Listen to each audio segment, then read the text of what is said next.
Fabric is Microsoft's newest unified data platform. So it brings together all of your ETL pipelines, your lakehousing, your warehousing, Power BI reporting, Power BI data modeling, any type of data science capabilities as well, all into one platform and one interface.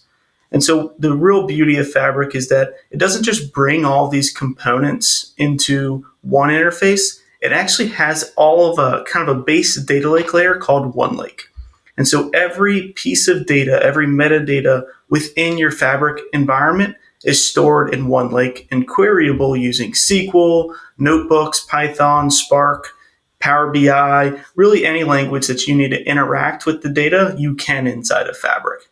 The best part about Fabric is that all of the components are covered under one licensing. So your SKUs go from F2 all the way up to F200 or even greater than that. And that allows you to add components, have comparable ETL pipelines, lakehouses, warehouses that are all using the same resources, therefore under one licensing.